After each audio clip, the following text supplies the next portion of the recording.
अज्ञानतिमिरान्धस्य ज्ञानाञ्जनशलाकया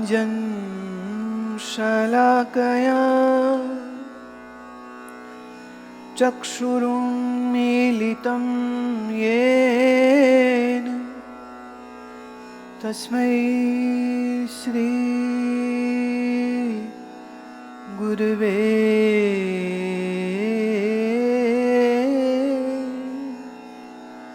नमः।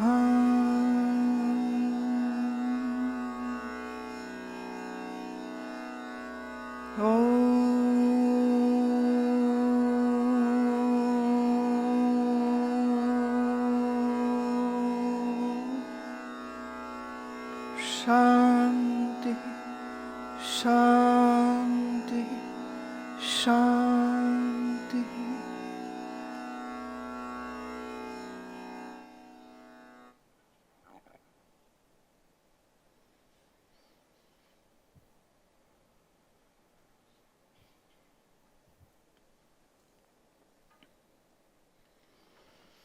अथ नवम कला प्रारंभ।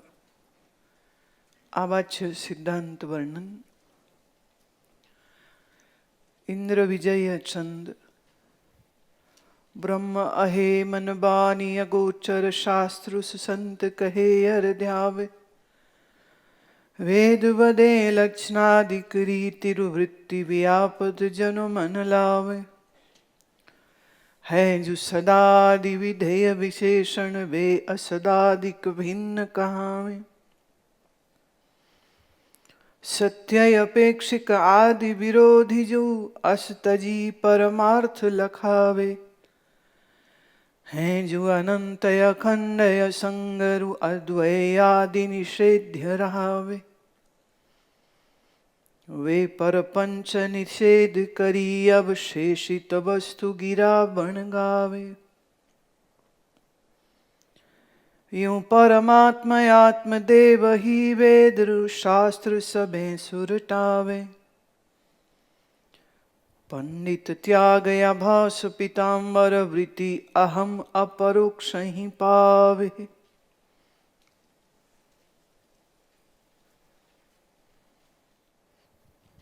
ये विषय अब फिर थोड़ा सा कठिन पड़ेगा। कठिन क्यों? कुछ नए शब्द हैं, कुछ नई परिभाषाएं हैं, और वेदांत का ज्ञान जो है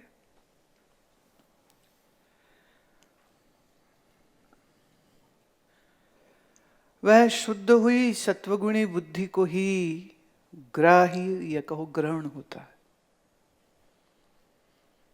आपकी बुद्धि के लिए जिम्मेदार आप हैं, मैं नहीं। इतनी बात दावे से कह सकती हूं अपने आचार्य अपने सदगुरु के कृपा से कि जितने सरलता और सहजता से आपको ये वेदांत का कठिन विषय करा रही हूं, ऐसे और कितने कराने वाले होंगे, ये थोड़ा विचार का ही विषय या कहो खोज का विषय होगा। क्योंकि विषय जो कठिन है तो कठिन ही है। ये भी मैं कह चुकी हूं कई बार के गुरु के पास कम से कम 12 वर्ष रहते हुए सेवा, संध्या, आसन, प्राणायाम इत्यादि सात्विक कर्म करते हुए मन को बाहरी प्रदूषणों से बचाते हुए और जो तमोगुण वृत्तियों का निषेध करते हुए अहंकार भीतर न बने, इस बात का विशेष ध्यान रखते हुए, नई गंदगी और चित्त में न जावे, इसका ध्यान रखते हुए, पूर्व में आए हुए मल दोष इत्यादियों को हटाते हुए, तो बड़ी तो धारी तलवार की बात है ये। और लाखों करोड़ों जन्म जो संसार को भोगने में बिताए हैं, उसके सामने मात्र 12 वर्ष किसी सदगुरु की संगति में रहना, इससे सस्ता और कोई सौदा हो नहीं सकता। करोड़ों जन्मों की भटकन और मोह और अविद्या में ग्रसित हुआ वासना इच्छा की पूर्ति का खेल करता हुआ नए नए और अशुभ कर्मों को जोड़ते हुए तीर्थ व्रत दान पुण्य यज्ञ करके फिर उसी का भी अहंकार करके अपना पतन करते हुए, चाहे न चाहे पर ऋषि जनों का सद्गुरु जनों का अपमान निंदा कुवचन उनके बारे में कह जाता है।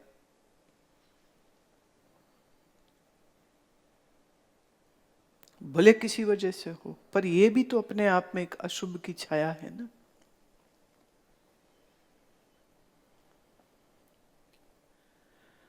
और फिर माया का आग्रह ही तो यही है कि जीव भटकता रहे, और जीव का यह स्वभाव ही है कि वो भटकता रहे, इसीलिए वो भटकता रहे। तो ऐसे में इस माया जाल को तोड़ पाना कठिन हो जाता है। कबीर इसको कहते हैं, चाले थे हरि भजन को बीचे ही अटके चीत। बहुत बार साधना की रास्ते पे चलने की कोशिश करते भी हैं और घर बार छोड़ के साधु हो जाते हैं, पर प्रतिष्ठा सम्मान जब आना शुरू हो जाए तो वो वही चक्कर में पड़ जाता है। तो चेले और प्रतिष्ठा कई बार साधक का पतन करा देते हैं। साधक हुए बगैर साधु बन के पूजा करवाने लग जाए तो सवा सत्यानाश है। इसको कहते हैं नीम हकीम खतरा है जान, illegal to practice medical if you don't have a degree. So it is illegal to be a guru or proclaim yourself to be a sadhu without being one. है नहीं ऋषि, पर स्वयं को महर्षि कहलवाए, ब्रह्म ऋषि कहलवाए, तो ये पतन का कारण हो जाएगा।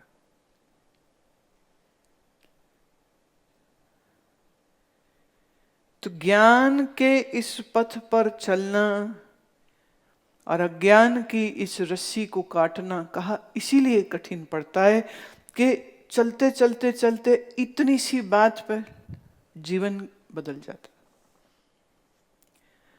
इसमें कई बार प्रारब्ध का भी दोष आता है, पर कई बार लोग प्रारब्ध को दोष दे देते हैं और अपना वर्तमान का दोष मानते ही नहीं। आज अगर कुछ गलत हो जाए तो बड़ी सहजता से मनुष्य कह देगा ये तो मेरे प्रारब्ध का दोष है, प्रारब्ध ने ऐसा करा दिया, मैं क्या करता। भाई ये सत्य है, प्रारब्ध के वेग होते हैं, पर वर्तमान भी तो कुछ है या नहीं। अगर वर्तमान में अपनी बुद्धि और विवेक का इस्तेमाल नहीं करता है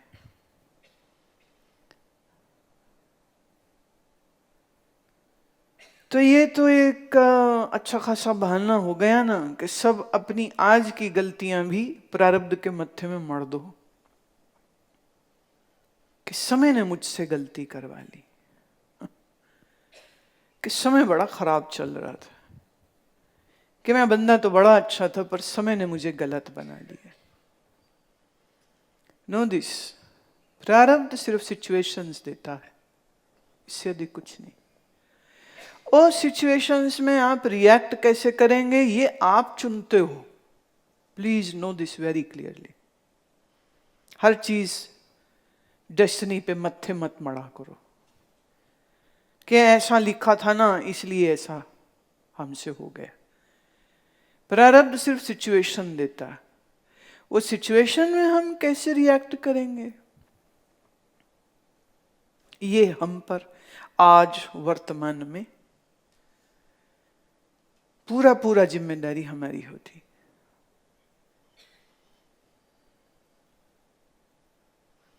तो वर्तमान में आज आपकी बुद्धि कैसी है? वो वैसी है जैसी आपने बनाई है।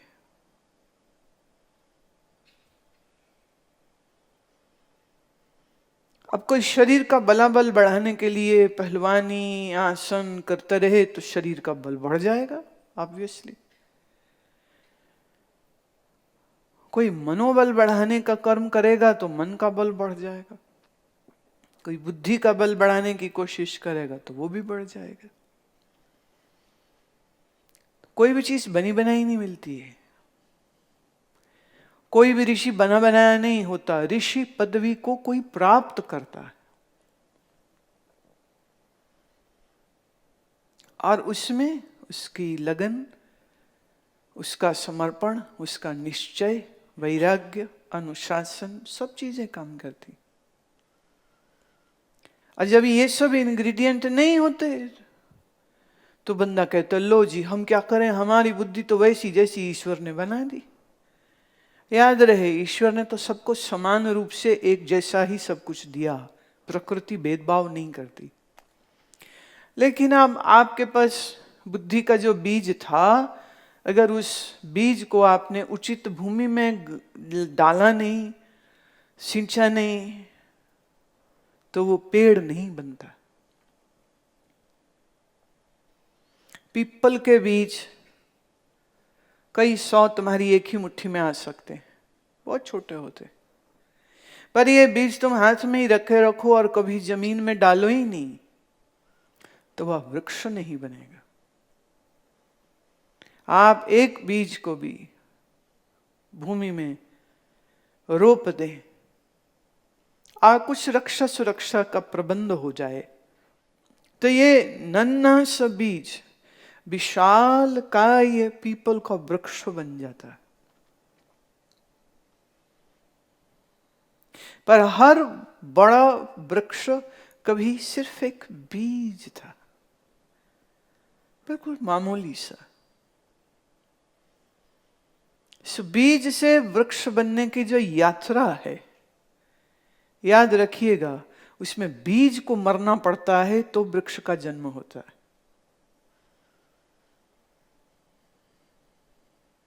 ऐसे ही हमें बीज रूप से बुद्धि और चेतना तो मिली हुई है, सबको ही मिली हुई है।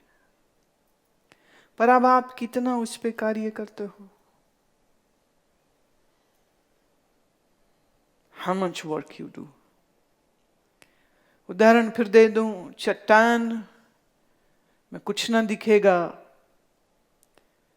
रेत में कुछ ना दिखेगा, शीशे में सब दिखेगा। तो बुद्धि अगर चट्टान जैसी है, बड़ा कठिन पड़ेगा। बुद्धि रेत जैसी है तो भी कठिन पड़ेगा, बिखर जाती रेत तो। और बुद्धि उस शीशे जैसी है जो मैला है, जिसमें दरारें हैं, जो घिस गया है, उसमें भी बड़ी मुश्किल पड़ेगी। पर जो बुद्धि साफ है, उज्जवल है, क्लीन है, क्लियर है, उसके लिए इतना सहज है कि एक बच्चा भी अगर इस वेदांत को सुनेगा तो फट समझ जाएगा। ये मेरा अनुभव रहा है युवा शिविरों में बच्चों के साथ। जब कभी कभी मैं कोई गूढ़ विषय उठा लूं तो वो ऐसे समझते हैं जैसे एकदम कोई सरल सा ही विषय मैंने बोल दिया। तो हैरत होती है, जो सो कॉल्ड बड़े मैच्योर लोगों को ये विषय कहो तो उन्हें तो समझ ही नहीं पड़ती। आइए 14, 15, 16, 17, 18 के सब बच्चे इतनी सरलता से समझ जाते हैं क्योंकि अभी उनकी मन की, बुद्धि की हालत ज्यादा खराब नहीं होती। So younger the better.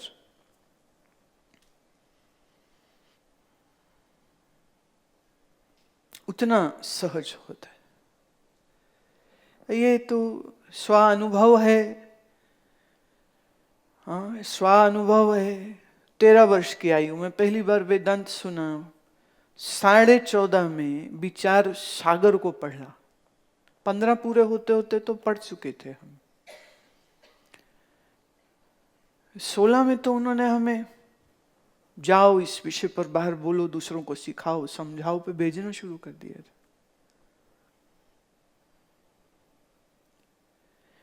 तो अगर एक 12-13 वर्ष का बच्चा समझ सकता है तो विषय तो सरल ही होना चाहिए ना। 1978 की एक डायरी है जो अभी भी समहाउ मेरी लाइब्रेरी में पड़ी हुई है, जिसमें मैं अपने हाथ से जो कुछ समझ आती थी उनके सत्संग में, तो वह मैं लिख लेती थी। तो जागृत, स्वप्न, सुषुप्ति, विश्व तेजस, प्राज्ञ, ये सारे विषय लिखे हुए हैं। साक्षी, कुटस्थ, चैतन्य, जड़, प्रपंच, सूक्ष्म शरीर इत्यादि। तो हंसी आ रही थी। कुछ समय पहले सफाई हो रही थी मेरे निजी पुस्तकालय की, तो वो डायरी मिल गई, तो देख के हंसी आ रही थी। क्योंकि उस आयु के बच्चों को जब मैं आज देखती हूं तो वो तो बिल्कुल बिखरा हुआ मन और चंचल वृत्ति और बिल्कुल कुछ और तरह की रूपरेखा होती। तो ये कहो ईश्वर की और सदगुरु की अपार कृपा ही तो है ना कि वो विषय उस समय भी मुश्किल नहीं लगा था। इतना मजा आता था जब सुनते थे। और अब प्रश्नोत्तर चलते रहते थे। वो बीच बीच मैंने बताया ना, वो बीच बीच में पूछते थे, बीच बीच में पूछते थे, और अचानक से पूछते थे और कभी भी पूछते थे। अब बेधड़क जवाब देना। और वो उतने बार प्रसन्न होते थे। तो यह अनुभूति से मैं अपने कह सकती हूं कि गुरु तुम्हारे किसी और कार्य से प्रसन्न नहीं होता, तुम्हारी उज्जवल बुद्धि और साफ मन, उसे देख के वो बहुत खुश हो जाते हैं, और किसी चीज से नहीं। खाने पीने की वस्तु, कोई कपड़ा, कुछ पैसा आप दीजिए उन्हें तो ठीक है, उपयोग की वस्तु है, इट्स ओके। पर सुने का मनन करे, मनन का निधिध्यासन करे, ऐसा अगर कोई शिष्य करता है तो कहो गुरु का मन वो जीत लेता है। पर जिसके मन में अभी संसार जीतना है यही ख्याल पड़ा है, तब गुरु की प्रसन्नता किस में है ये जानता ही नहीं है, तो करेगा भी क्या और होएगा भी क्या। बाकी सब खुश रहने चाहिए। घर, माँ बाप, भाई, पति, पत्नी, बच्चे, बॉस, सब खुश रहने चाहिए। ये गुरु जी का क्या है? गुरु का काम बोलना, हमारा काम सुनना, दैट्स इट। मनन की जिम्मेदारी थोड़े हमारी होती है। Manan is a very private affair as such. आप यहाँ क्या सोचते हैं इस पर लगाम आप लगा सकते हैं, डायरेक्शन आप दे सकते हैं, कोई और दे नहीं सकता।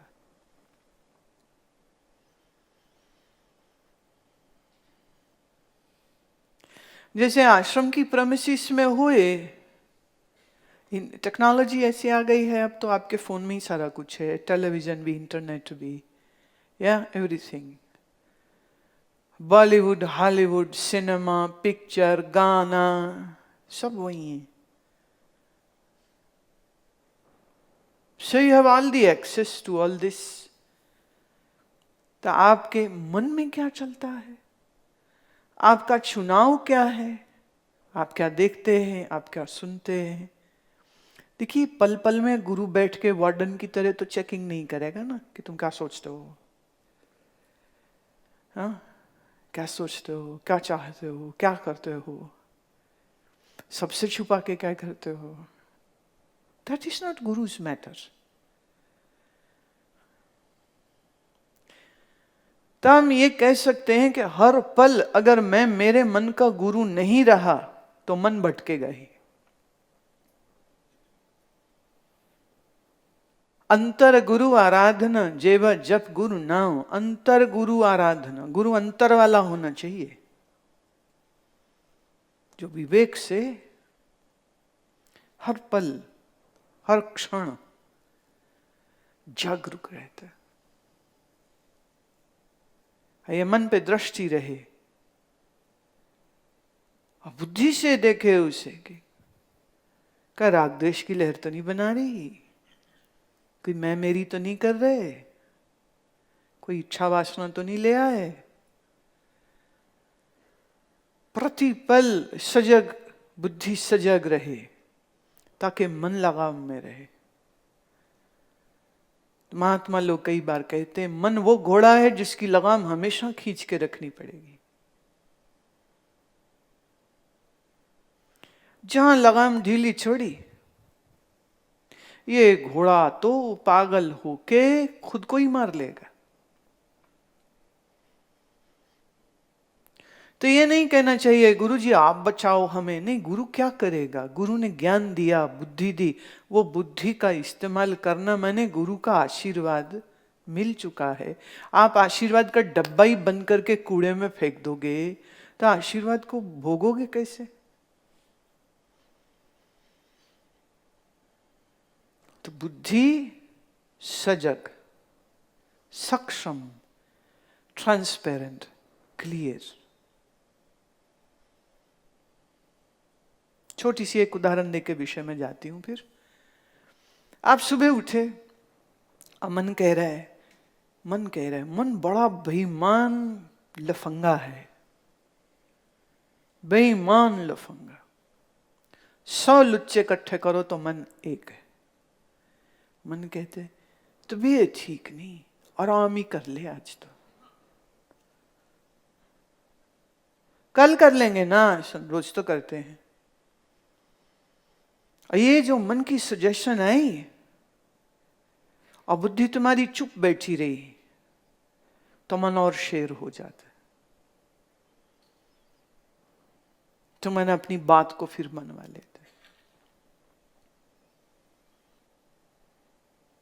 आप एक बार ढील छोड़िए तो सही इस मन पर, ये खुलते खुलते खुलते वह खुल ही जाता है फिर मन, फिर हाथ नहीं आता। ये आज एक चीज पे करेगा, कल दूसरे, कल तीसरे, फिर चौथे, फिर पांचवें, फिर छठे, तो सत्वगुण से ये तुम्हें पूर्ण रजोगुणी बना देता है।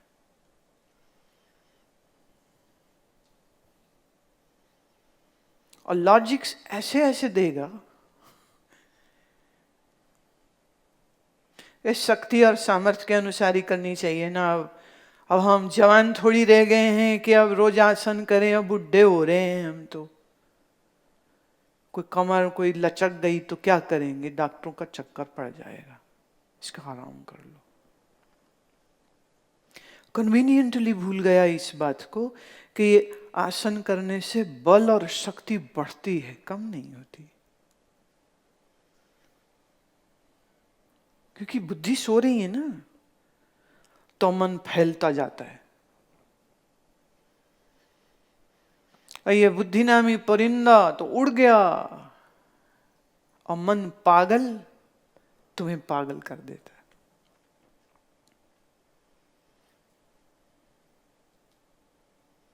तो बुद्धि सजग हमेशा,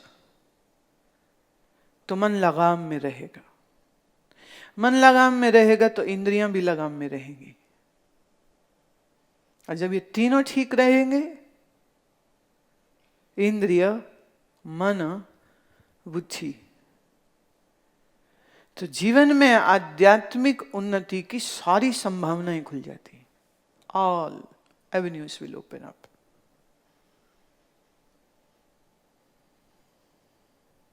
विषय में प्रवेश करते हैं। ब्रह्मात्मा जब वाणी का विषय नहीं, तब उसे सच्चिदानंद आदि विशेषणों से कैसे कहते हैं? उत्तर, ब्रह्मात्मा के अनेक विधेय विशेषण है और अनेक निषेध्य विशेषण है। उनमें सत आदि जो विधेय विशेषण है वे प्रपंच का निषेध करके अवशेष अर्थात बाकी रहते हैं और ब्रह्म का लक्षण से साक्षात बोध कराते हैं। और अनंत आदि जो निषेध्य विशेषण है वे तो साक्षात प्रपंच का ही निषेध करते हैं, उससे विलक्षण ब्रह्मात्मा अर्थ से सिद्ध होता है। इसलिए ब्रह्मात्मा अवाच्य होने से किसी विशेषण से नहीं कहा जा सकता। पहले इतना आप समझ लीजिए, फिर आगे चलते। पिछली कला में विधेय और निषेध्य विशेषणों की बात हो चुकी है, राइट? विधेय और निषेध। अब सत चित्त आनंद ये विधेय विशेषण पॉजिटिवली, और ये प्रपंच का निषेध करके अवशेष अर्थात बाकी रहते हैं। जैसे हम कहा कि नाम रूप वस्तु तो असत है,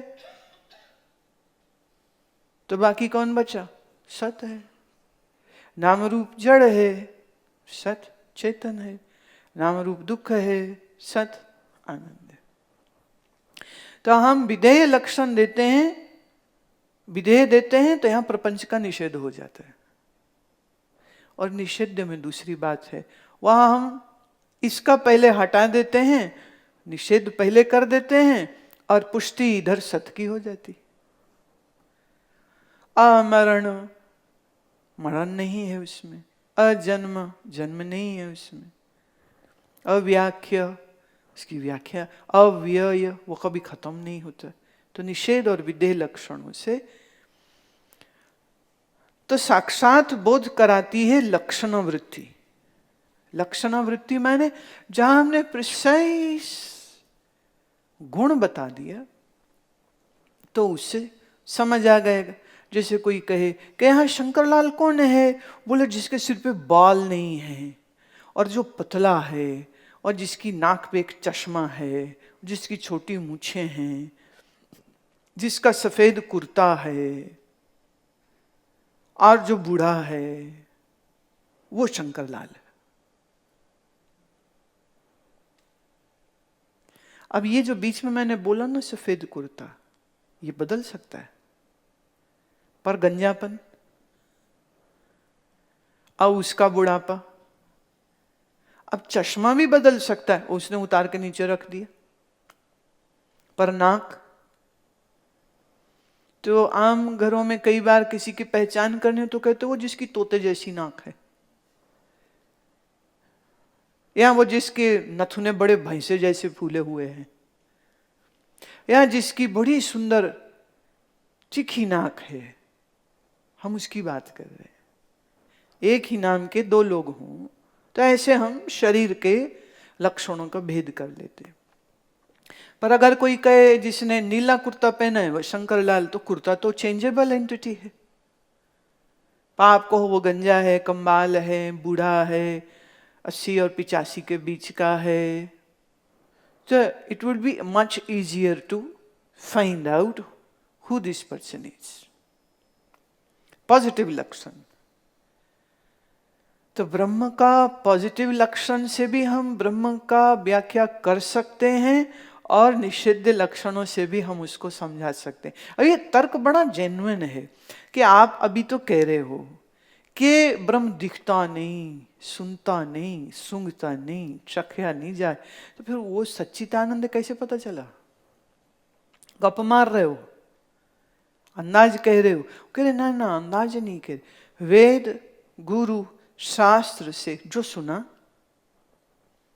पहले तो सुना, तो हमारी बड़ी श्रद्धा है जी उसमें, तो वो झूठ थोड़े बोलते हैं। एक तो ये कारण।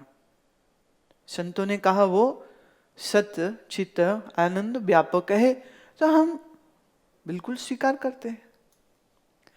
फिर हमने बुद्धि लगाई और अन्वय व्यतिरेक प्रीति से समझा तो भी समझ आ गई। फिर हमने विधेय लक्षण लिए तो भी समझ आ गई, और फिर हमने निषिद्ध लक्षण लिए तो उससे भी समझ आ गई। इसलिए हम निश्चय से कहते हैं।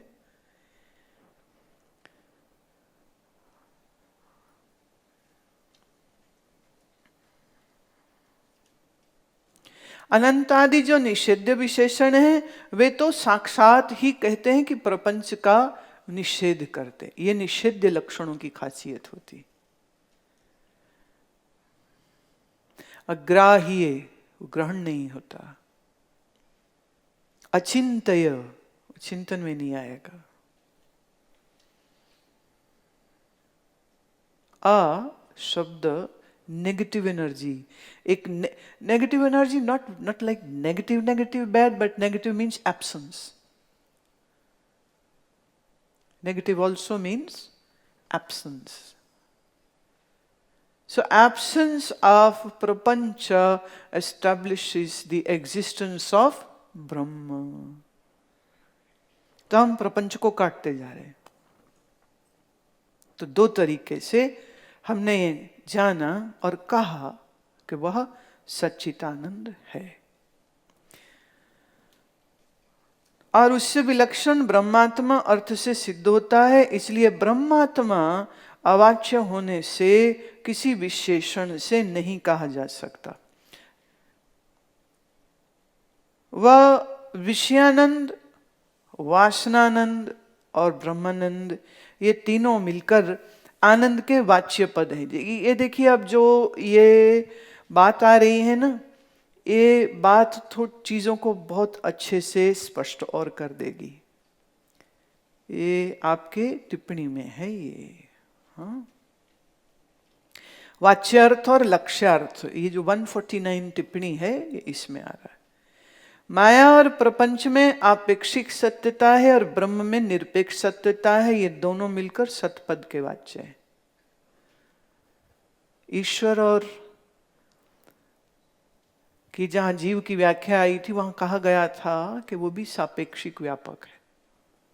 तो माया और प्रपंच में आपेक्षिक सत्यता है। आपेक्षिक मतलब यूं लगता है कि धरती तो खत्म हो जाएगी, सूरज बना रहेगा। अच्छा जी, सूरज तो खत्म हो जाएगा पर आकाश बना रहेगा।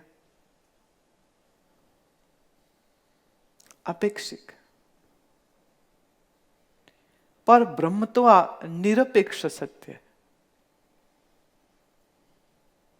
तो कहते ये दोनों मिला लो, संसार की अपेक्षिक सत्यता और ब्रह्म की निरपेक्ष सत्यता, ये ब्रह्म की पूर्ण सत्यता को घोषणा कर देता है। माया की सत्यता को त्याग कर केवल ब्रह्म की सत्यता लक्ष्य है। जब हम ये कहते हैं कि माया और ब्रह्म को ऑल द वे बैक, पिछली कलाम में आया था, ये दोनों अनादि हैं। पर माया निवृत्त होती है, ब्रह्म कभी निवृत्त नहीं होता। तो माया भी सत्य लगती है, ब्रह्म भी सत्य लगता है। पर इसमें जब हम सत्य की बात कर रहे होते हैं तो उसमें हमें प्रूव ये नहीं करना कि माया सत्य है। हम प्रूव यही करना चाह रहे हैं कि है तो ब्रह्म ही सत्य, उसके कारण माया भी सत्य प्रतीत होती। अंतःकरण की वृत्ति रूप ज्ञान और चेतन रूप ज्ञान, ये दोनों मिलकर चित्त पद के वाच्य हैं। वाच्यार्थ और लक्ष्यार्थ, ये पूरा विषय इस तरंग में, इस कला में वाच्य अर्थ और लक्ष्यार्थ के विषय में बताएगा। वचन हम जो बोल रहे हैं, हमारा इशारा किस ओर है? जहां इशारा है वो हुआ लक्ष्य। तो लक्ष्य के अर्थ जो वचन बोले वो हुआ लक्ष्यार्थ, वचन जो बोला वो हुआ वाच्यार्थ। Getting little complicated, right? एक वचन है, एक वचन का लक्ष्य है।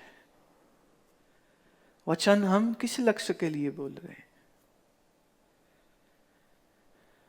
उस क्रम को लेते हुए ये बात कही जा रही है कि ब्रह्म सत्य है, ये वचन तुमने कैसे कहा? तो कह रहे हैं ऐसे कहा कि हमने पहले दिखाया तुम्हें प्रपंच, और फिर साबित किया कि ये कल्पित है। फिर हमने साबित किया कि कल्पित जो है वो बिना किसी आधार के तो हो नहीं सकता। तो प्रूव हमें आधार को करना है, ना कि कल्पना को।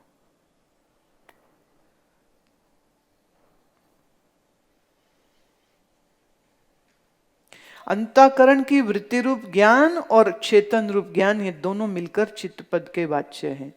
वृत्ति ज्ञान को छोड़कर केवल चेतन रूप ज्ञान हमारा लक्ष्य है।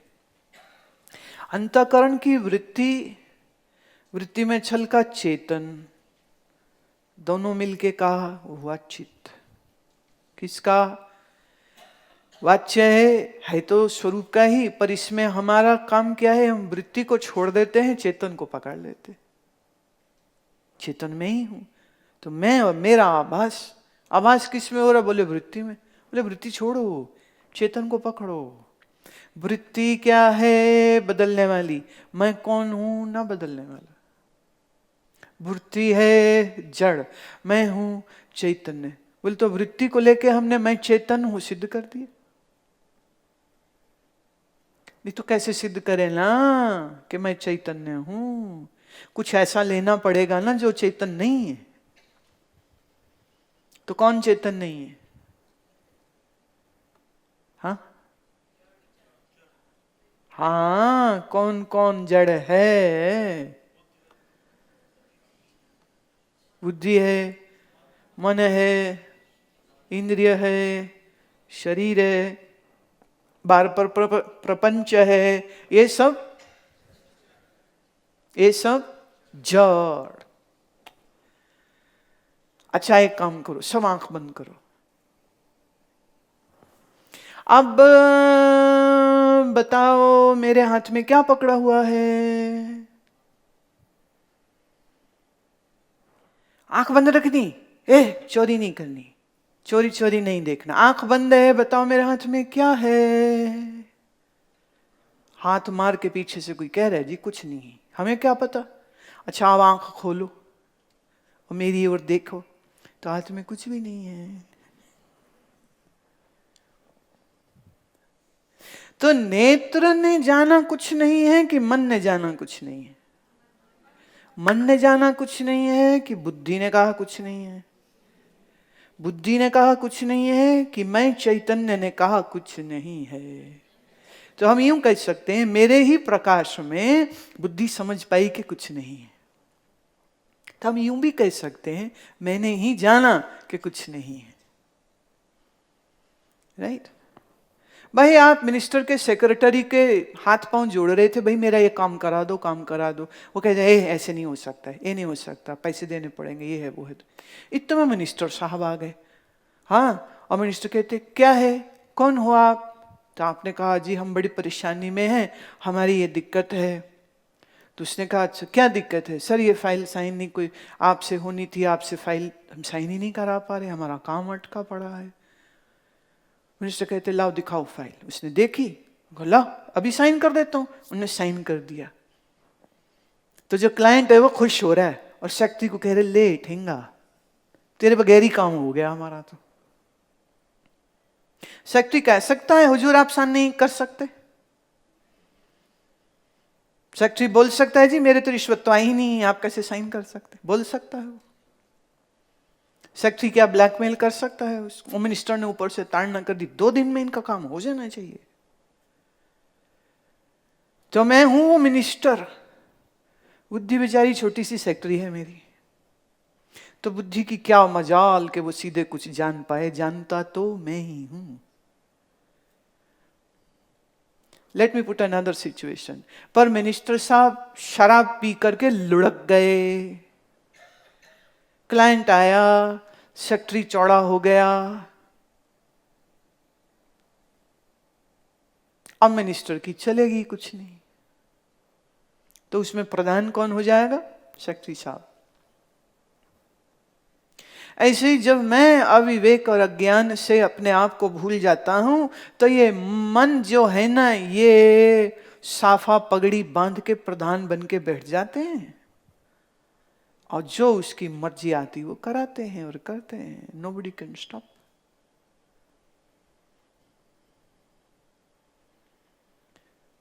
बुद्धि नहीं जानती, मैं ही जानता हूं। पर याद रहे, बुद्धि मेरा ही सेक्रेटरी है। So secretary is supposed to serve the boss, not a boss is supposed to serve the secretary. अज्ञानी का मन प्रधान हो गया और ज्ञानी का मन गुलाम हो जाता है। ये फर्क। अभी मन तुम्हारी सुनता है,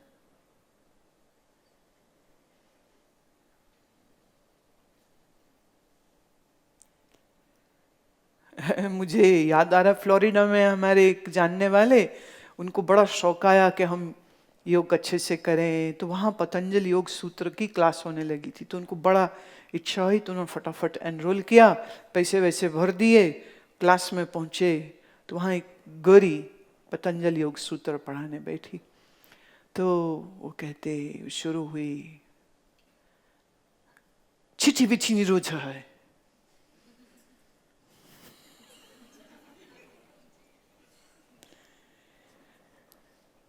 तो पूरी क्लास जो है मिक्स, गोरे ज्यादा थे, देसी थोड़े कम थे, तो वो भी सब छिछी विछी न उठा।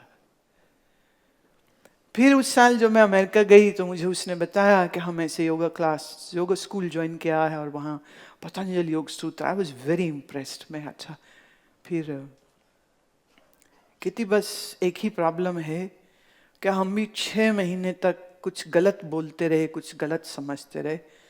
फिर एक जगह जब हमें आपका एक्सेस हुआ, पतंजलि योग सूत्र जो आपने समझाया है, तो समझ लगा कि हम तो श्लोकी गलत बोलते चले जा रहे थे। उता चित्त वृत्ति निरोध, तो चित्त वृत्ति निरोध है।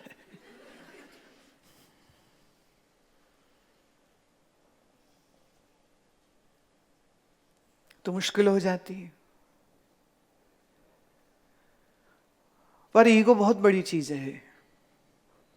तो कहते जो हम कह रहे हैं ना वही सही है। तो अज्ञानी की बुद्धि मुंहजोर पागल घोड़े की तरह होती है, ज्ञानी की बुद्धि सभ्य, सुसंस्कृत और अनुशासित होती। क्यों?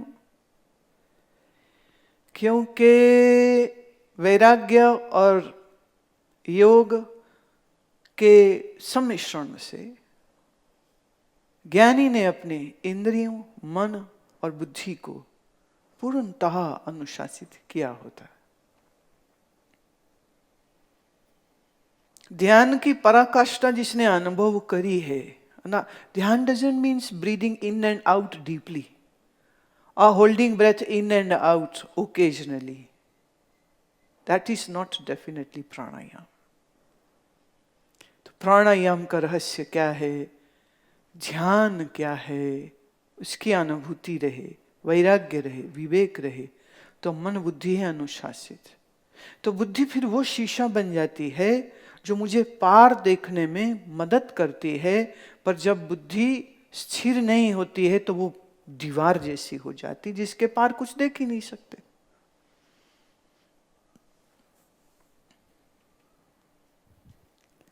तो हम वृत्ति ज्ञान में वृत्ति को छोड़ के ज्ञान को पकड़ते हैं। तो ज्ञान किसका? ज्ञान मेरा। तो वृत्ति से भी जो जानना हो रहा है वह भी मेरा। इस नाते मैं चैतन्य स्वरूप हूं। बाकी की टिप्पणियां अभी नहीं लेते, और आप जो हैं सीधे प्रश्न 185 पे आइए, क्योंकि ये जो टिप्पणियां हैं ये और ज्यादा खतरनाक हैं, और इसके पहले तुम्हारी बुद्धि का फ्यूज ही फेल हो जाए तो मैं तुम्हें थोड़ा आगे ले चलती हूँ प्रश्न में। प्रश्न है, सत आदि विधेय विशेषण प्रपंच का निषेध करके अवशेष ब्रह्म का बोध कैसे कराते हैं? उत्तर, सत कहने से असत का निषेध हुआ, बाकी रहा सदरूप व लक्षण से सिद्ध है। चित्त कहने से जड़ का निषेध हुआ, बाकी रहा चिद्रूप व लक्षण से सिद्ध है। आनंद कहने से दुख का निषेध हुआ, बाकी रहा आनंद रूप व लक्षण से सिद्ध है। और ब्रह्म कहने से परिच्छिन्न का निषेध हुआ, बाकी रहा व्यापक व लक्षण से सिद्ध है। स्वयं प्रकाश कहने से पर प्रकाश का निषेध हुआ, बाकी रहा स्वयं प्रकाश व लक्षण से सिद्ध है। अभी इतना समझ लो, बाकी तो फिर उसके अलग अलग वो नाम कहते चले जाएंगे। जब हम कहते हैं ब्रह्म सत्य है,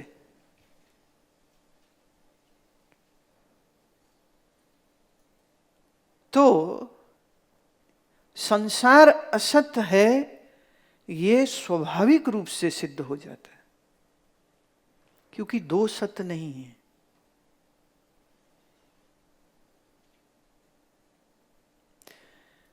हम जब ये कहते हैं ये संसार असत है, असत अर्थात देयर यू गो। देखिए, हम जब परिभाषा पे आ जाते हैं ना तो एग्जैक्ट वर्ड्स चाहिए। जैसे वो कहानी कहते हैं, वो अलादीन के ये अली बाबा और 40 चोर की कहानी है ना, कि अली बाबा जो है वो गलती से ऐसी गुफा में पहुंच गया जहां वो दिखता है, वो डाकू बोलते खुल जा सिम सिम, और दरवाजा खुलता है और भीतर डाकुओं का बड़ा माल पड़ा होता है। वो वहां से कई सारा सोना जेवर ले आता है, तो वो बड़ा अमीर हो जाता है बैठे बैठाए रातों रात। जैसे स्टार्टअप कंपनी वाले रातों रात अमीर नहीं कई बार हो जाते, या शेयर मार्केट वाले। तो अली बाबा हो गया अमीर, तो उसके दोस्त पूछते हैं भाई बता तो दो, वो बताता नहीं। फिर वो अपने उसका एक जो दोस्त था वो समहाउ सुन जाता है कि ये गुफा है और गुफा में ऐसे ऐसे बोलो खुल जा सिम सिम, तो काम हो जाता है। वो गया उस पहाड़ियों में जहाँ वो गुफा थी, खुल जा सिम सिम, और गुफा का दरवाजा खुल गया। अंदर गया, इतना सोना इतना जेवर, तो पागल ही हो गया। थैले भोरे सब भर लिए, गधे को लाद लिया, लाद के दरवाजे पे आया तो आके कहता है बदड़म खदड़म, दरवाजा नहीं खुला। बजाओ ढम ढम, दरवाजा नहीं खुला। वो घबरा गया, पैनिक हो गया। अब क्या था वो एग्जैक्ट वर्ड? सो जब मैं परिभाषा पे आती हूं ना कि क्या परिभाषा है, आई नीड एग्जैक्ट वर्ड। और ये विचार चंद्रोदय में अभी तक सत्य की 2 व्याख्याएं, 2 परिभाषाएं आ चुकी।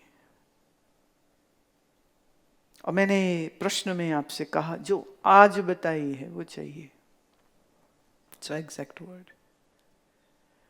जो तीनों कालों में अबाधित रहे सो सत्य। तो संसार की कोई वस्तु ऐसी है जो तीनों कालों में आबाद रूप से रहे?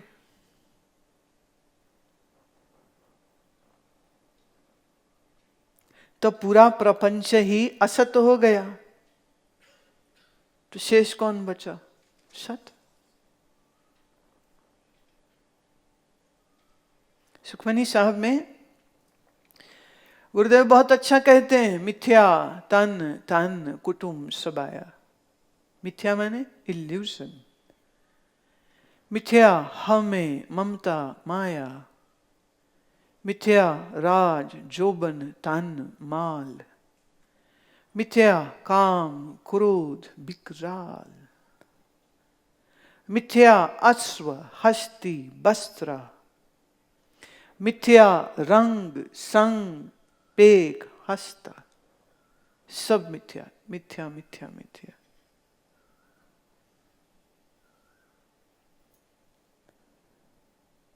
तो जब सब मिथ्या तो सत कौन? जो बचा वही सत। संसार जड़ साबित किया। जड़ मतलब, फिर एक बार थोड़ा रिमाइंड आपको करा दे, मेरे हाथ में है क्या? क्या ये डब्बी जानती है मैं डब्बी हूं? क्या ये डब्बी जानती है किसके हाथ में है? क्या ये हाथ जानता है कि ये डब्बी है? तो हाथ जड़, डिब्बी जड़, कुर्सी, कुर्सी जिस मंच पे है वो, ये मंच जिस हॉल में है, ये हॉल जिस आश्रम में है, ये आश्रम जिस पृथ्वी पे है, ये पृथ्वी जिस सूरज का चक्कर काटता है, सब जड़। ये जड़ को किसने जाना? चैतन्य ने। तो वो कौन? ऐसे साबित हो गया मैं चैतन्य। संसार दुख रूप है। शरीर से शुरू हो जाओ। आपका शरीर, कभी वात बढ़ गई, कभी पित्त बढ़ गई, कभी कफ बढ़ गई। छोटा बच्चा होता है ना, 6 महीने 1 साल का, ना बोल पाए ना कह पाए, पेट दुख रहा है तो नहीं बोल सकता, भूख लगे तो नहीं। और मां कहीं अंधी और बेवकूफ होए तो, मैंने अकल की अंधी होए और बेवकूफ होए तो लगी ये भूख, अब बदले नैपी, और लगे उसे भूख, और पिला देवे पानी, बच्चे की तो दुर्दशा हो जाएगी। तो बालक कितनी पीड़ा सहता है, बोल ही नहीं सकता, नो कम्युनिकेशन, अपने ही मल मूत्र में पड़ा रहता है। और आजकल की माताएं अपने आप को सुविधा देने के लिए डिस्पोजेबल नैपीज इस्तेमाल करती हैं। डिस्पोजेबल नैपीज मतलब 8 घंटे नैपी बदलनी नहीं। वही गंद में बच्चा पड़ा है, और कोई अकल का अंधा ही नहीं ये नहीं कहता है कि इससे वाया एनस, अगर बच्चे के पूप में कोई बैक्टीरिया है या वायरस है, it is going to travel in his body, won't that make the child's body sick? भाई, पॉटी जाने के बाद तुम हाथ धोते हो साबुन से, आई होप तुम धोते हो, क्यों? बैक्टीरिया है। Some of the most dangerous bacteria are in the poop. तो अपने ही शरीर को जब साफ करते हैं तो हमें जरूरत पड़ती कि हम तुरंत अच्छे से साबुन से या राख से अपने हाथ को धोएं, और बच्चे को उसी मल में छोड़ा हुआ है। बच्चे को तो नारकीय अनुभव है आजकल के समय में। पहली माताएं कपड़े का नैपी, इधर उसने गंदा किया, तुरंत नया साफ धुला हुआ उसे पहनाती। पर चूंकि दिन में 20 बार बदलना पड़ेगा तो मॉडर्न माएं कहती रहने दो इसको, गंदगी में जो होगा हमको क्या, हमें बदबू नहीं आनी चाहिए। और नैपी के बाहर की तरफ वो परफ्यूम्ड कुछ लगा देते हैं जिससे बदबू ना। अब बच्चा उसी में दिन भर। बच्चे को दूध ही पीना है, दूध से कफ होता है, कफ से कंजेशन होती है, उसी से उसे खांसी जुकाम बुखार होता है, पर और कुछ खा ही नहीं सकता। तो देखिए, दूध पिएगा, छाती रुकी हुई, सारा समय वीजिंग, कफ्स और कितना प्रॉब्लम। बच्चे में कोलाइटिस हो जाता है, आंतों में इन्फेक्शन, आंतों में वायु फंसती, वो रोता है, बहुत पेन होती है कोलाइटिस की। जो लोग ये कहते हैं ना जी बच्चा तो सबसे बेस्ट टाइम होता है, सबसे नरकीय समय होता है, बेचारा दुख झेलता रहता है। पुरानी समझदार माएं, नानियां, दादियां पेट की हींग से मालिश करा देती थी, रोज उसकी मालिश करा देती थी।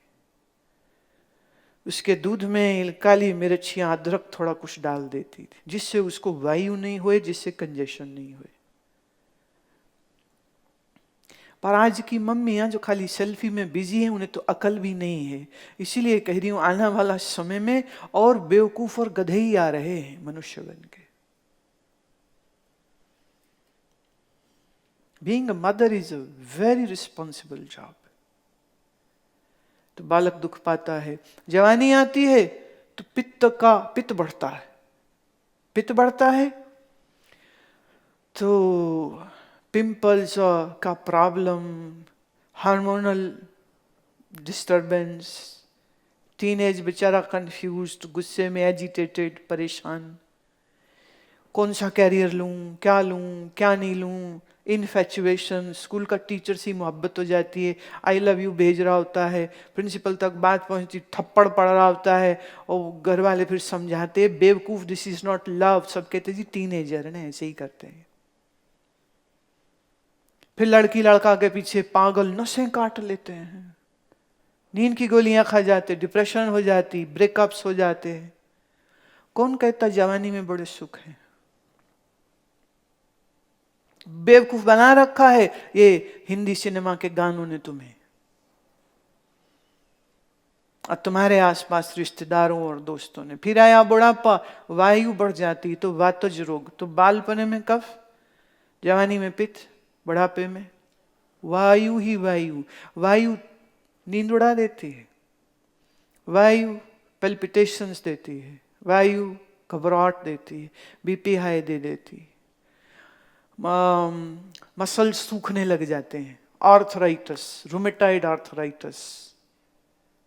हाँ, और स्ट्रेस और टेंशन की वजह से जो रोग शरीर में उत्पन्न होते वो अलग से, और ऊपर घर वालों का जो ड्रामा चल रहा होता है वो अलग से। पहले एक स्त्री कह रही थी 20 साल तो सास को मनाती रही, पति को मनाती रही, फिर जब अपने बेटे की शादी हुई तो लगा अब मेरे चैन के दिन आए, पर यह नहीं पता थी जो बहू आई उसने घुमा दिया उसको अच्छे से। तो कहते मैं ना बड़ी दुखी बैठी थी और कह रही कैसी बहू आई, कैसी बहू आई, तो कहते मेरा हस्बैंड बोला वैसे याद कर, तू भी मम्मी के साथ यही करती थी। You don't remember that? अपना सबको भूल जाता है। अब बूढ़ा है, घर में बैठा है, बेटा बहू अपना घूम रहे, पोता पोती अपने घूम रहे हैं, और फिर दादा दादी बैठे, कोई पूछता ही नहीं हमें, कोई पूछता ही नहीं हमें। यही डिप्रेशन हो जाती है उनको। लड़का साथ नहीं बैठता, बहू कहना नहीं मानती, पोते मिलने नहीं आते। किसने कहा शरीर सुख देता है? भोग का सुख कुछ क्षणों का है, चाहे जीभ से कुछ खाए और चाहे उपस्थ से रति क्रिया करे, वो कुछ क्षणों का ही सुख है। फिर तो शरीर दुख रूप है। हमने जब ये साबित किया तो आत्मा ही आनंद है, ऑब्वियसली साबित हो गया। श्रुति कहती है, वेद कहता है, संसार दुख रूप है।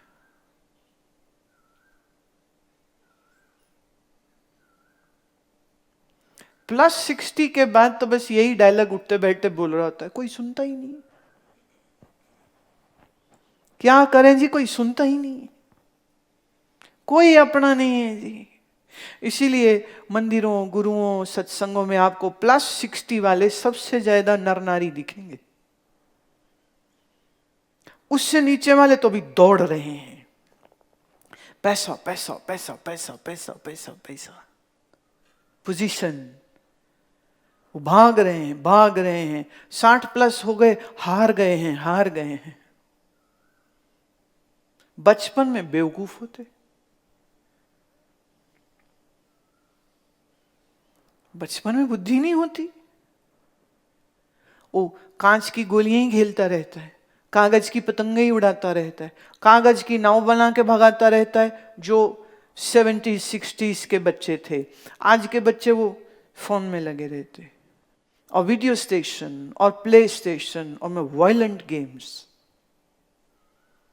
हम बन गए FBI और हम टेररिस्ट को पकड़ने जा रहे हैं, और ये धमाके हम कर रहे हैं, and we are throwing the missile, aggression, anger, violence.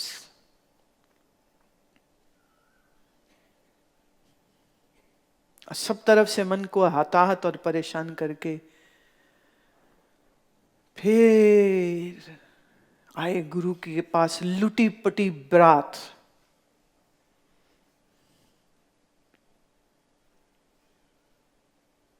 गुरु जी बेचारे कह तो नहीं पाते, बट एक फिल्मी गाना बिल्कुल एप्ट इसके ऊपर जाता है। सब कुछ लुटा के होश में आए तो क्या किया, सब तो गया। और फिर हमारे कुछ जैसे बुढ़े बुढ़े चेले हैं ना, तो वो कहते हैं गुरु जी प्रॉमिस कर लो अगले जन्म में जल्दी बुला लेना। ये सामने ही बैठे हैं हमारे, अगले जन्म में। अभी तो हम आए तब जब हम 55 पार कर गए थे, कोई 60 पार कर गया था, कोई 70 पार कर गया था। बोले पर अगला जन्म, बड़ी दूर तक चली जाती ना बात। तो हम जब कहते हैं आनंद का स्वरूप कैसे हम कह रहे हैं, तो कह रहे हम संसार का दुख बता रहे हैं। ये दुख रूप है, इससे संसार दुख रूप हुआ।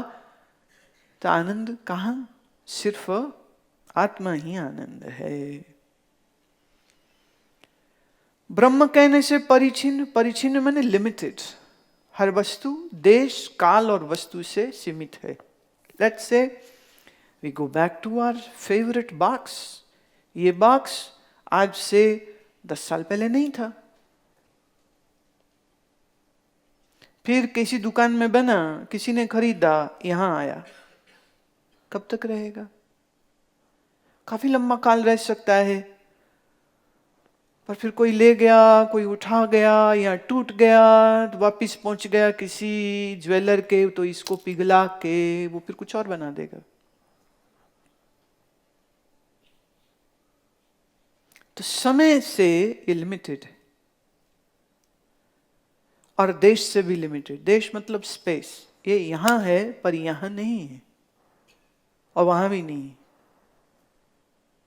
It's limited by space, and it's limited by its own form. Box तौलिया नहीं है, तौलिया बॉक्स नहीं है। लिमिटेशन होगी देश काल और वस्तु।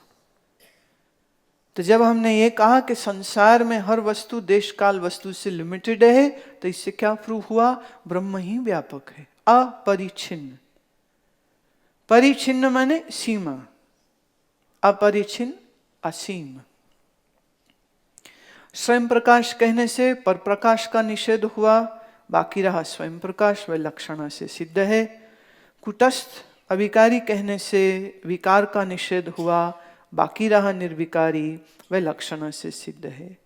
साक्षी कहने से साक्ष्य का निषेध हुआ, बाकी रहा साक्षी, लक्षण से सिद्ध। दृष्टा कहने से दृश्य का निषेध हुआ, बाकी रहा दृष्टा, वह लक्षण से सिद्ध। उपद्रष्टा कहने से उपदृश्य अर्थात समीप वस्तु का निषेध हुआ, बाकी रहा उपद्रष्टा, वह भी लक्षण से सिद्ध है। और एक कहने से अनेक का निषेध हुआ, बाकी रहा एक, वह भी लक्षण से सिद्ध है। इस रीति से अन्य विधेय विशेषणों में भी जानना।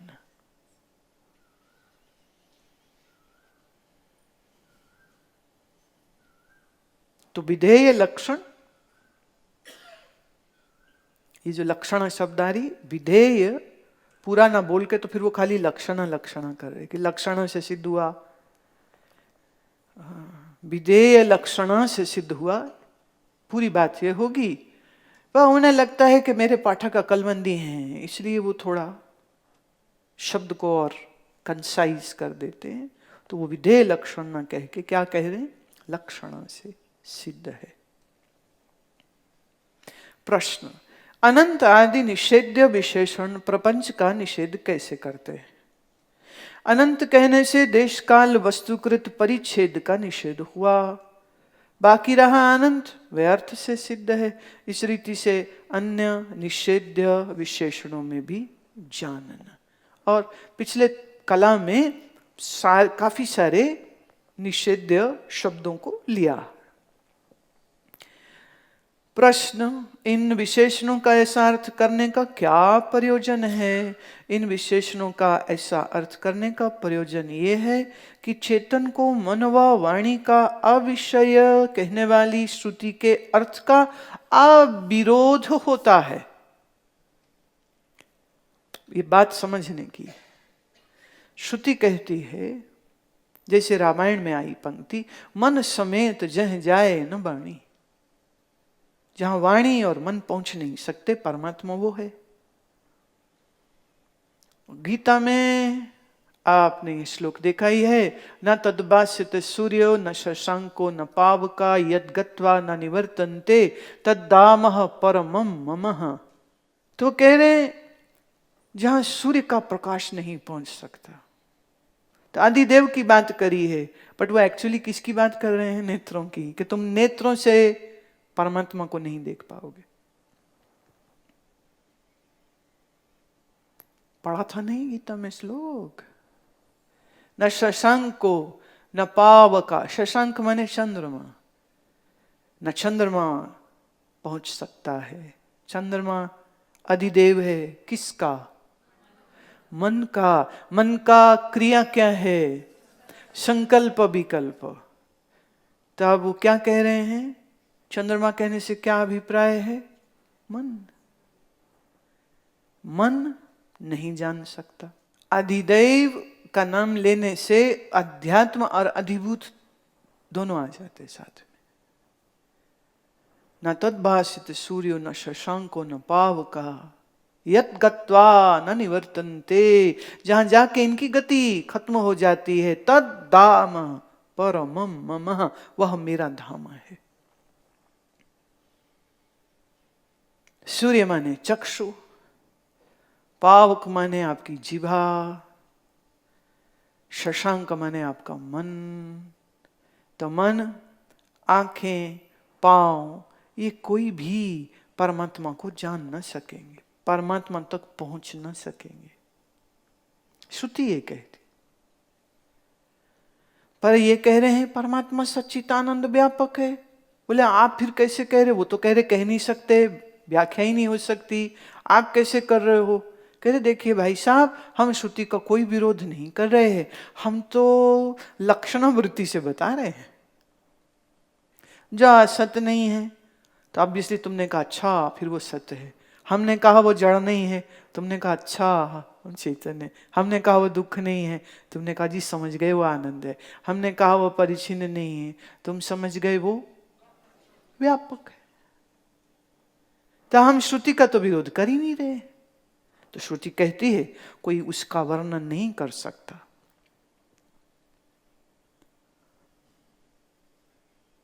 कोई उसे जान नहीं सकता। अरे अच्छा, जान नहीं सकता तो बोले कैसे ये इतना? गुरु नानक कितना बोले भगवान ब्रह्म सत्य के बारे में, शंकराचार्य कितना बोले, वशिष्ठ, अत्रि, अंगिरा कितना बोले। ये सब ऋषि कैसे बोले जिसके बारे में बोला नहीं जा सकता? इतना प्रवचन कर गए और आप कह रहे हो उसके बारे में बोला नहीं जा सकता।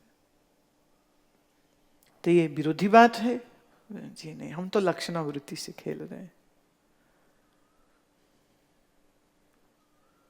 असत नहीं, दुख नहीं, जड़ नहीं, परिच्छिन्न नहीं। निषेध किया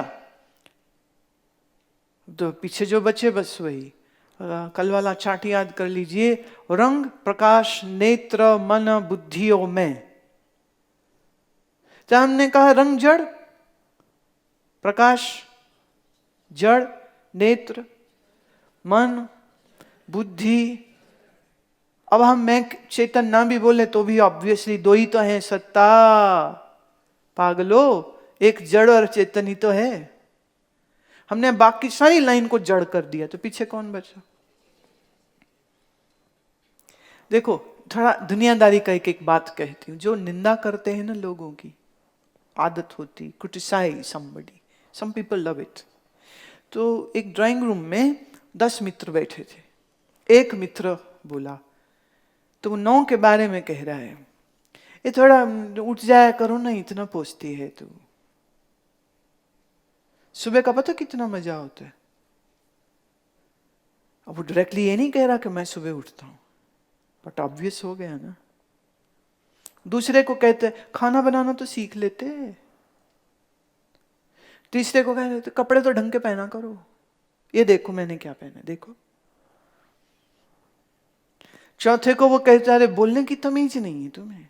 पांचवे को कहते सोफे पे कैसे बैठा जूते लेके। छठे को कहते अरे हम सब बैठे हैं तुम मोबाइल पे लगे हुए हो, कुछ तो अकल करो। उसे बेवकूफ कह दिया। सबका क्रिटिसिज्म करते चले जाए तब वो ऑब्वियसली क्या मैसेज दे रहा है, I am the best and you are a fool. इसे कहते हैं घुमा के थप्पड़ मारना। अब वो सबके बीच में बैठ के बोलता जी रोज सुबह ना मैं उठता हूँ, रोज मैं आसन करता हूँ, मैं बड़ी तमीज़दार इंसान हूँ, मैं खाना बड़ा अच्छा बनाता हूँ, तो सब बुरा मान जाते, ये मैं कर रहा है। तो वो क्या कर रहा है, घुमा के दे रहा है। तुझे ये नहीं आता, तुझे ये नहीं आता, तुझे ये नहीं आता, तुझे वो नहीं आता। और जिसे बोला तुझे मतलब तमीज नहीं, अंग्रेजी गलत बोलता है,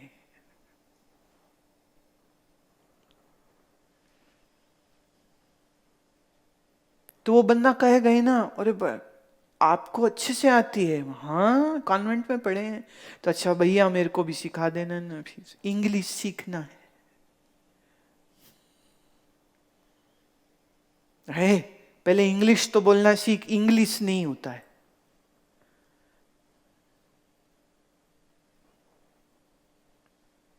तो जो किसी का क्रिटिसिज्म करे तो वो बैक हैंड से अपनी तारीफ कर रहा था।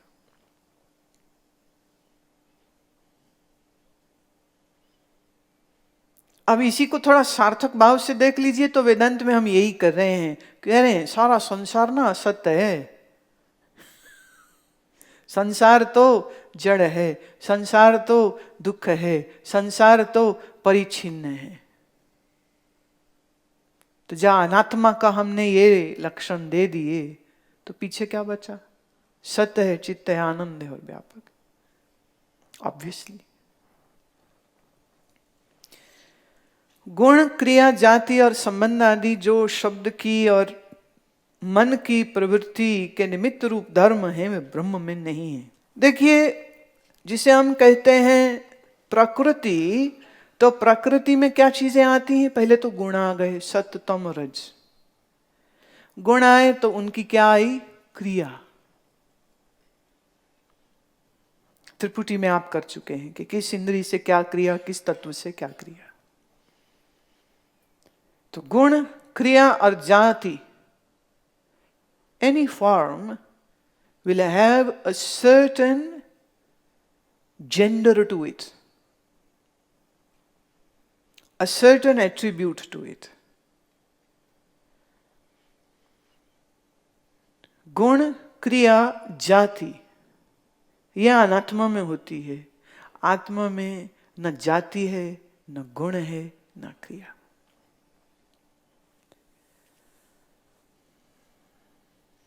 मन की प्रवृत्ति के निमित्त रूप धर्म है वे ब्रह्म में नहीं है, किंतु निर्धर्मक होने से ब्रह्म निर्विशेष है, अतः श्रुति भी उसको मन वाणी का अविषय कहती। जाति, गुण, क्रिया चूंकि ब्रह्म में नहीं है, इस कारण हम ब्रह्म को क्या कहते हैं कि अब आपका मन क्या है, जाति गुण क्रिया के बारे में ही बोल सकता है। जहां जाति और गुण और क्रिया ना हो, मन उसके बारे में क्या बोलेगा, कुछ भी नहीं। Let's say I give you challenge, आप कोई ऐसी चीज बोलिए जिस चीज में, जिस सेंटेंस में कोई गुण भी नहीं होए, कोई क्रिया भी नहीं होए और कोई जाति भी नहीं होए, कुछ भी बोलो पर ये तीन चीजें उसमें नहीं होनी चाहिए।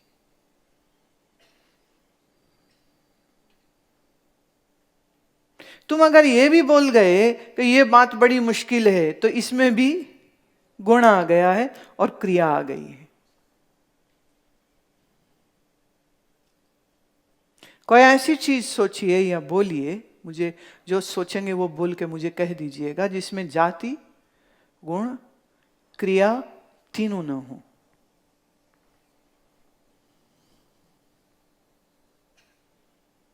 Absolutely nothing.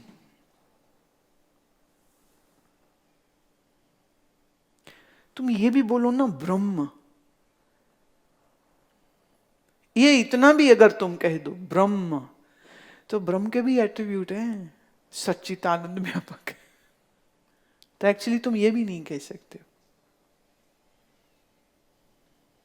Every word is a representative of certain kriya activity, certain guna attributes, certain jati meaning gender or a form. He, she, it जाति हो गई ना, मैं, तू, वो जाति हो गई, नारी, नर, पशु जाति हो गई।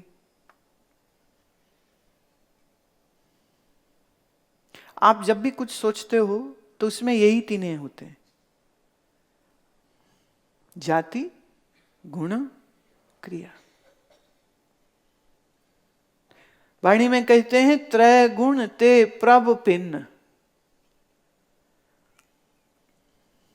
तिसे बुझाए नानका जिस होवे सो प्रसन्न।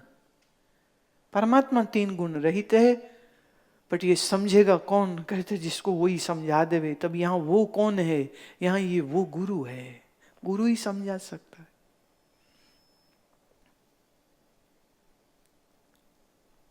कथया न जाई अदाखर वाणी में आया, जिसके बारे में हम एक अक्षर से भी कुछ बोल नहीं सकते, वो है परमात्मा। और अजीब बात है, 1430 पन्ने का आदि श्री गुरु ग्रंथ साहब परमात्मा की ही तो बात कर रहा है, पर ये कह के भी बोल रहे हैं कि उसकी तो बात की नहीं जा सकती।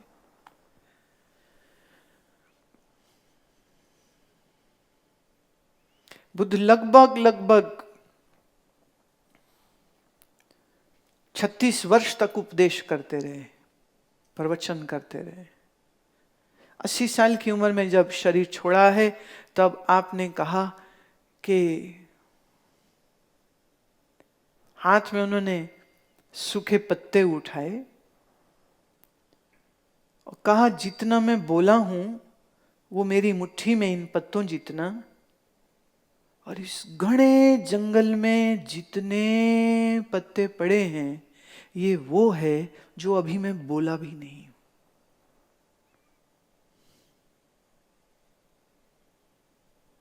इसलिए महर्षियों ऋषियों ने कितना कुछ कह देने के बाद भी कहा कि हम तेरी महिमा कह ही नहीं सकते,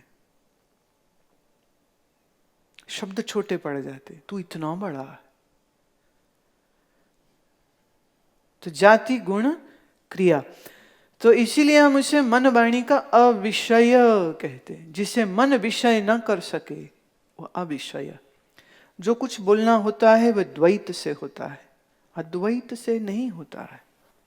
इससे इन विशेषणों का ऐसा अर्थ करने से श्रुति विरुद्ध द्वैत की सिद्धि नहीं होती और अद्वैत सुखपूर्वक समझा नहीं जा सकता। अद्वैत कहते सुखपूर्वक समझा नहीं जा सकता है, क्योंकि तुम्हारी बुद्धि हमेशा द्वैत ही जानती है। जो मन विषयों से, मन से, इंद्रियों से जिन विषयों को तुम जानते हो उसे तो तुम सहजता से समझ लेते हो। भाई अभी तुम्हें कोई हिंदी सिनेमा देखने को मिल जाए, क्या मजे ले लेके समझ जाओगे सब कुछ, कोई दिक्कत है उसमें? क्यों? उसमें वही सब दिखाएंगे जो तुम्हारी इंद्रियों ने देखा, सुना है, एक्सपीरियंस डायरेक्टली ना भी किया हो, बट इंटरनेट और टीवी में जो कुछ देखा है वो सब आप इन अ वे जानते ही हो ना। पर ये जो अभी चल रहा है वेदांत, ये तुम्हारे मन ने ना कभी जाना ना समझा ना एक्सपीरियंस। इसलिए ऐसी सी शक्लें बना के मुझे देख रहे होते ना, भी क्या बोल रहे हो, बस भी करो, अब जान लोगे बच्चों की ये क्या बोले जा रहे, कभी भ्रांति कभी अध्यास। ये आपने जो आज पेपर जो तुम्हारा हुआ उसमें एक का मैं देखे तो इसमें संग भ्रांति का प्रश्न था ना, संग भ्रांति क्या है परिभाषित करें। तो एक जनाब उत्तर देते हैं, हमारे गुरुजी ये कहते हैं संतों का संग करना चाहिए। पंडित पीताम्बर जी का विचार चंद्रोदय तो पता ही नहीं कहां गया। हमें बुरी संगत से हमेशा बचना चाहिए, और अगर हम संग गलत करेंगे तो हम बर्बाद हो जाएंगे। ये संग भ्रांति होती। I am really surprise, when did I say that ever?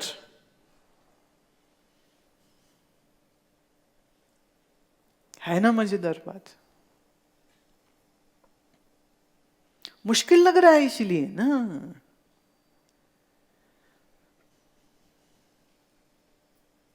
पूछा अध्यास के विषय में तो कईयों ने खाली ही छोड़ दिया, कुछ नहीं लिखा।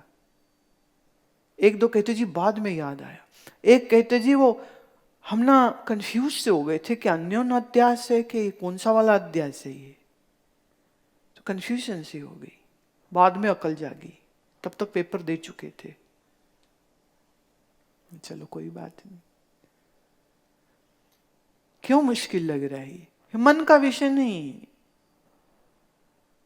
ऐसी अनोखी बात हो रही है जो आपके मन से परे परे परे है, बुद्धि से परे परे परे है। सज्जन कह रहे जी 3 का 13 कैसे करना, हमसे पूछो, वो हम फट से कर देंगे।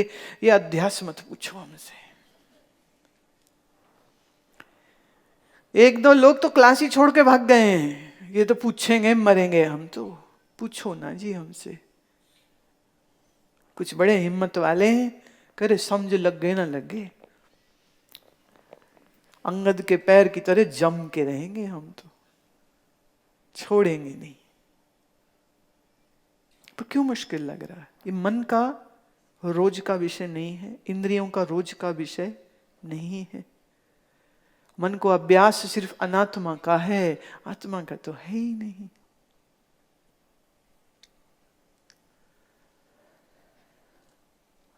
जो कुछ बोलना होता है वे द्वैत से होता है, अद्वैत से नहीं होता। इससे इन विशेषणों का ऐसा अर्थ करने से श्रुति विरुद्ध द्वैत की सिद्धि नहीं होती और अद्वैत सुखपूर्वक समझा नहीं जा सकता। इति श्री विचार चंद्र उदय अवाच्य सिद्धांत वर्णन नामिका 9वीं कला समाप्त।